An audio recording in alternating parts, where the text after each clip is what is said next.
Assalamualaikum warahmatullahi wabarakatuh. Halo Balatpora, berjumpa lagi dengan saya Andina Trisnawanti dalam podcast Kompor, Komunikasi Pemuda dan Olahraga Juara. Balatpora, hari ini kita akan ngobrol seputar kebijakan publik nih, seputar pemuda dan olahraga. Untuk itu, hari ini saya ditemani oleh seorang bintang tamu spesial nih. Beliau adalah seorang pengamat kebijakan publik. Langsung aja kita sambut. Selamat datang Bapak Dr. Haji Asep Beni. Apa Ya. kabar Bapak? Alhamdulillah Sehat Pak? sehat Puasanya lah. lancar ya? Insya Allah lancar. Alhamdulillah. Ini sehat. Sehat Pak, Alhamdulillah. Bapak, baik. Ya. Seorang pengamat kebijakan publik. Ya.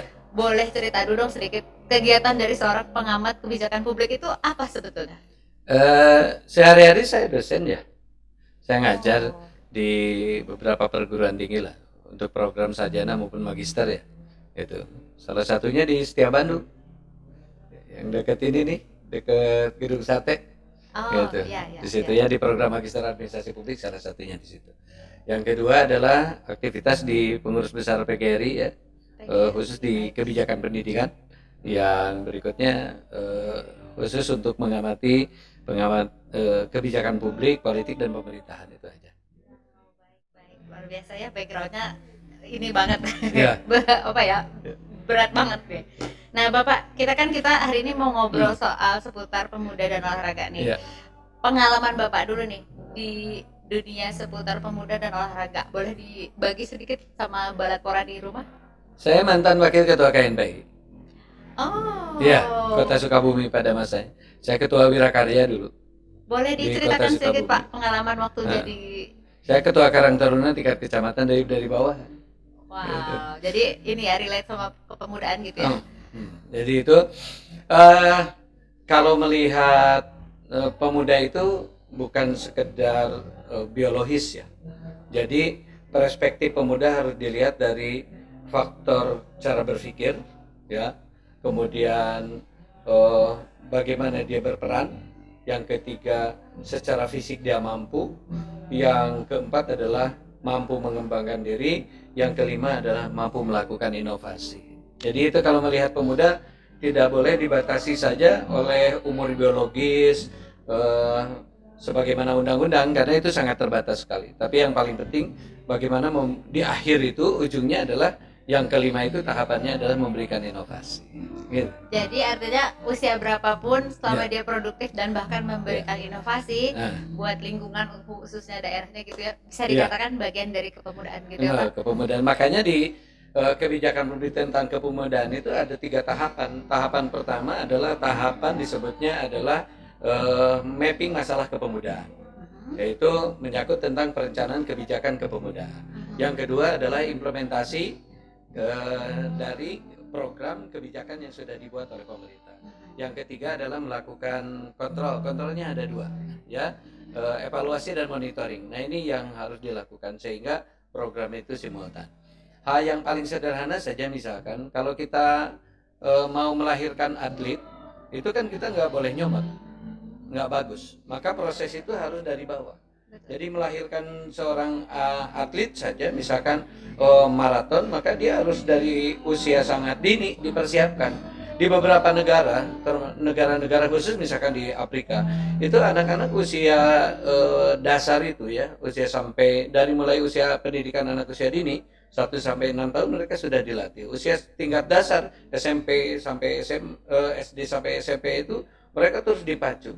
Kewajiban government itu adalah memberikan channeling dan memberikan endorse, mendorong, kemudian memberikan fasilitasi. Nah seringkali ini ketika ada potensi, ada talent seperti itu, kemudian muncul di permukaan, kemudian kita dibina oleh kita, tapi suka diambil oleh orang itu. Nah ini juga tidak sehat bagi perencanaan bagaimana membangun prestasi untuk pemuda. Itu baru satu sisi, ada pembangunan motorik pemuda dari situ. Nah ini kan harus dilengkapi dengan rasa bagaimana dia bisa mencapai yang namanya personal achievement. Nah itu yang disebut kategorinya sampai pada innovation level. Jadi dia bisa bertahan suatu saat di situ, tapi tidak bisa bertahan tanpa ada dorongan dari government, gitu. Dari termasuk karena tidak boleh lepas dari dari 5 hal. Satu, bagaimana peran dunia pendidikan tinggi, akademisi. Yang kedua adalah peran dari bisnis sektor, ya. Kan tidak semua juga bisa dibiayai oleh pemerintah, Pak Kadis, ya. Jadi ada beberapa yang harus di-endorse. Jarum kan sudah luar biasa untuk badminton, ya. Kemudian beberapa perusahaan misalkan Sampurna untuk basket itu kan luar biasa. Kemudian community, ini organisasinya juga harus terus bergerak. Karena ada juga organisasi yang merupakan induk dari organisasi pembinaan prestasi, tapi hanya dibentuk tapi masih banyak tidak melakukan apapun.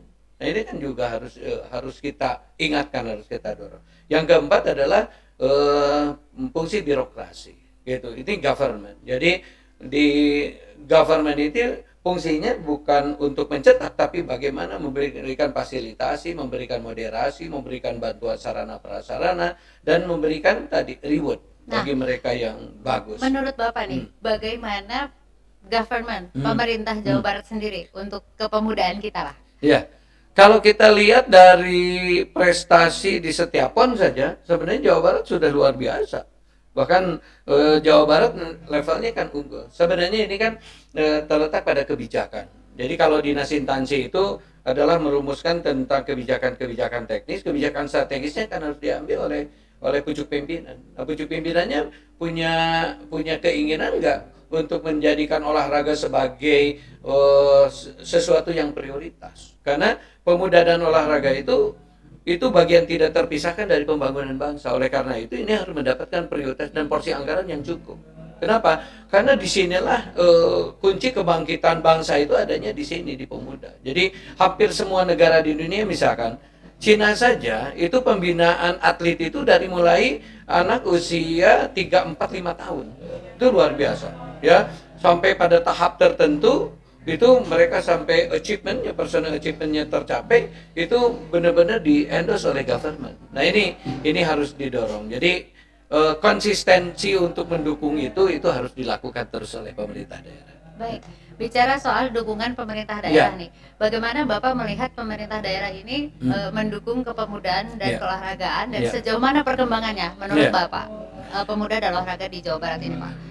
Kalau provinsi menurut saya udah cukup bagus ya, tapi kita jangan puas dengan hal bagus. Jadi harus lebih bagus, bahkan harus excellent. Tapi untuk kalau kita berbicara Jawa Barat, kita tidak bisa lepas untuk lihat kabupaten kota. Jadi ada beberapa kabupaten kota yang memang sangat concern untuk pembangunan, untuk memberdayakan pemuda dan olahraga. Tapi tidak semuanya begitu. Karena kita jujur saja bahwa misalkan mereka para pimpinan daerah, bupati, wali kota itu ada juga yang kurang mengembangkan tentang pemuda dan olahraga seperti itu. Dan ini juga harus didorong oleh kita semua, ya. Kebijakan kepemudaan, bagaimana pemberdayaan pemuda di tingkat Jawa Barat itu harus sampai menyentuh tingkat kabupaten kota. Jadi itu. Dan ini masih terjadi disparitas, ya. Jadi ada yang sangat concern terhadap pembangunan kepemudaan, ada juga yang memang tidak concern, sehingga untuk support anggaran saja sangat kecil gitu. Jadi itu disparitas yang beda ini juga menjadikan bahwa antar kabupaten kota ini juga prestasinya berbeda. Padahal hebatnya sebuah provinsi karena kabupaten kotanya hebat. Gitu. Betul. Nah, menyikapi yang tadi Bapak sebut disparitas itu ya, Pak. Nah, apa pesan Bapak untuk Dispora Jabar supaya bisa mendorong kabupaten kota ini bersama-sama gitu, jadi nggak ada yang dominan gitu. Bagaimana, Pak? Ada 3 hal yang bisa dilakukan sebenarnya oleh provinsi. Satu adalah fasilitasi. Sebenarnya ini sudah berjalan terus, ya. Mengadakan perlombaan di tingkat Jawa Barat, mengirimkan dari kabupaten kota. Itu fasilitasi itu butuh, ya. Termasuk fasilitas bantuan dana pembinaan misalkan. Yang kedua adalah yang harus dilakukan sekarang, bagaimana membangun komunikasi yang bagus dengan kabupaten kota. Sehingga mereka yang tadi itu sama-sama memiliki tujuan menjadi pemuda juara, menjadi olahraga juara sebagaimana keinginan Pak Gubernur Jawa Barat juara itu. Jadi ini yang harus program-program dari Dinas Pemuda Olahraga Jawa Barat itu harus sampai ke kabupaten kota dan harus terimplementasi di situ. Yang ketiga adalah ini yang harus terus diberikan. Jadi yang harus diberikan untuk meningkatkan peran pemuda itu reward. Orang seneng kalau dikasih reward. Betul. Orang nggak seneng kalau dikasih punishment. Maka reward itu reward di pemuda-pemuda pelopor, pemuda berprestasi, ya, itu kan sudah cukup bagus. Ke depan harus makin bagus lagi. Itu 3 hal itu sebenarnya sangat sederhana dan itu harus konsisten dilakukan. Gitu.